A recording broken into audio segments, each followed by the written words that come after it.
নামাজের মধ্যে মৌলিক যে সকল কারণে সিজদে সাহু ওয়াজিব হয় তার মধ্যে একটা হচ্ছে নামাজের কোনো রুকনকে বারবার আদায় করা, অর্থাৎ নির্দিষ্ট পরিমাণের বেশি আদায় করা, যেমন রুকু একাধিকবার দেওয়া, সিজদা দুইয়ের অধিক দেওয়া ইত্যাদি।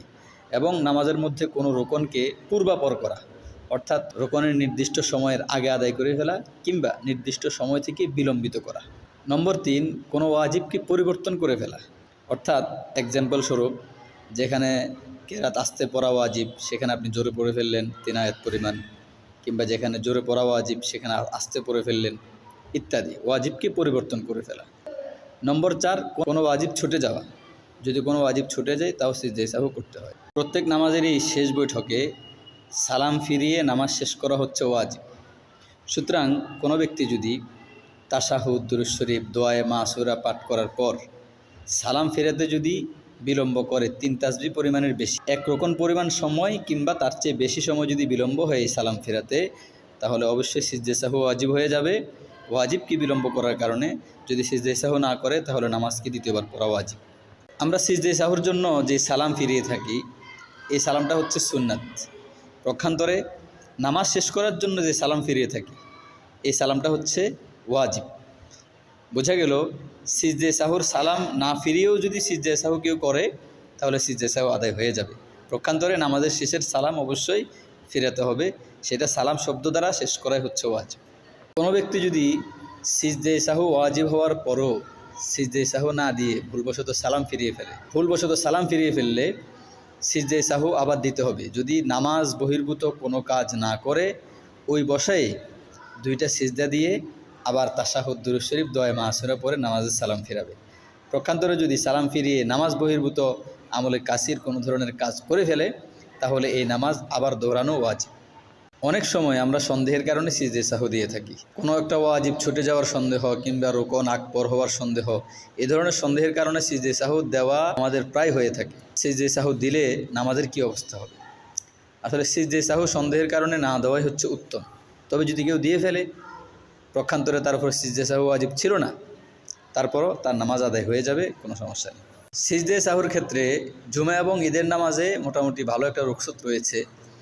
যদি জুমা এবং ঈদের নামাজের জামাত অনেক বড় হয়, ইমাম সাহেব যদি সিজদে সাহু করার কারণে মুসল্লিরা বিভ্রান্তের মধ্যে পড়ে কোনো ধরনের বাকবিতণ্ডার সৃষ্টি হওয়ার সম্ভাবনা থাকে, তাহলে সেখানে সিজদে সাহু ওয়াজিব হলেও ফিতনার আশঙ্কা থাকার কারণে সিজদে সাহু ছেড়ে দেওয়ার অনুমতি রয়েছে। পক্ষান্তরে যদি জমাত ছোট হয়, জমাত ছোটোখাটো মসজিদের জমাত কিংবা ছোটোখাটো ঈদগাহ, কোনো সমস্যা নেই, এলাকার মানুষ এই নামাজ পড়ে, তাহলে সেখানে সিজদে সাহু ওয়াজিব হলে অবশ্যই সিজদে সাহু করতে হবে। কোনো নামাজের মধ্যে একবার ভুল করার পরে সিজদে সাহু করলো, সিজদে সাহুর পরও যদি আবার ভুল করে, এমন ভুল যার কারণে সিজদে সাহু ওয়াজিব হয় সাধারণত, যেমন তাশাহুদের স্তরে সূরা ফাতিহা পড়ে ফেললো একবার সিজদে সাহু দেওয়ার পর, তাহলে কি আবার সিজদে সাহু দিতে হবে? মাসালা হচ্ছে না, সিজদে সাহু তাকরার করা লাগবে না। প্রথম সিজদে সাহু যেটা হয়েছে তার দ্বারাই তার পরবর্তী ভুলের মাসুল হয়ে যাবে। যারা আলেম না, সিজদে সাহু সম্পর্কে যাদের পরিপূর্ণ জ্ঞান নেই, তাদের জন্য অত্যন্ত গুরুত্বপূর্ণ একটি মাসালা, সেটা হচ্ছে আপনি নামাজের মধ্যে এমন ধরনের একটা ভুল করেছেন যে ভুলের কারণে সিজদে সাহু ওয়াজিব হয়েছে কি হয়নি একটা দ্বিধাদ্বন্দ্ব, আপনার সন্দেহ লেগে গেছে, তাহলে এই ধরনের মানুষের জন্য উচিত হচ্ছে তিনি সিজদে সাহু করে নেওয়া। সতর্কতামূলক সিজদে সাহু করাটাই হচ্ছে তার জন্য উত্তম।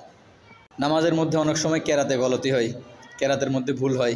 কেরাত ভুলে যাওয়ার কারণে, আটকে যাওয়ার কারণে যদি কেউ নীরব থাকে, কেরাতের মাঝখানে যদি নীরব থাকে আর সেই নীরবতার সময়টা যদি 3 তাসবিহ পরিমাণ হয়ে যায় তাহলে সিজদে সাহু ওয়াজিব হয়ে যায়। সিজদে সাহু না করলে নামাজ দ্বিতীয়বার পড়া ওয়াজিব। আমাদের এই ভুলটা প্রায় অনেকেরই হয়ে থাকে, 2 সিজদার মাঝখানে সোজা হয়ে বসা, রুকু থেকে সোজা হয়ে দাঁড়ানো, এগুলো যদি না করি আমরা তাহলে ওয়াজিব তরক হওয়ার কারণে অবশ্যই সিজদে সাহু ওয়াজিব হয়। আর সেই সিজদে সাহু যদি আমরা না করি তাহলে কিন্তু নামাজ দ্বিতীয়বার আদায় করা ওয়াজিব হয়ে যাবে। যেহেতু কওমা অর্থাৎ রুকু থেকে সোজা হয়ে দাঁড়ানো এটা ওয়াজিব, সিজদা থেকে সোজা হয়ে বসা এটা ওয়াজিব, এটা যদি আদায় না করি তাহলে কিন্তু সিজদে সাহু ওয়াজিব হয়ে যাবে, না হয় নামাজ হবে না, নামাজ দ্বিতীয়বার আদায় করা ওয়াজিব হবে। আমরা অনেক সময় ভুলে ফরজ নামাজের 3য় রাকাতেও সূরা মিলিয়ে ফেলি।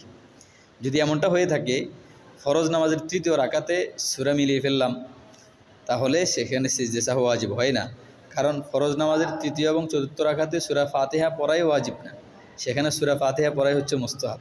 এই কারণে অন্য সূরা মিলালেও নামাজের সিজদা সাহু ওয়াজিব হবে না। নামাজের মধ্যে যে সকল কারণে সিজদা সাহু ওয়াজিব হয়, এই সকল কারণ যদি কেউ ইচ্ছাকৃতভাবে করে, যেমন ইচ্ছাকৃতভাবে ওয়াজিব ছেড়ে দিল, কিংবা কোনো রোকন পূর্বাপর করলো, কিংবা কোনো রোকনে কাল বিলম্ব করলো, এই ধরনের কাজগুলো যদি কেউ ইচ্ছাকৃত করে তাহলে কিন্তু কবিরা গুনাহ হবে, নামাজ মাকরুহে তাহরিমি হবে। আর নামাজ মাকরুহে তাহরিমি হওয়ার কারণে সেই নামাজ অনেক ওলামায়ে কেরামদের মধ্যে দ্বিতীয়বার পড়া আবার ওয়াজিব। যেহেতু ইচ্ছাকৃত হওয়ার কারণে সিজদা সাহু ওয়াজিব হবে না, কিন্তু যেহেতু মাকরুহে তাহরিমি হয়েছে, এই কারণে দ্বিতীয়বার ওই নামাজ আদায় করা হচ্ছে ওয়াজিব। অনেক সময় সন্দেহের কারণে সূরা ফাতিহা তাকরার করে ফেলি আমরা।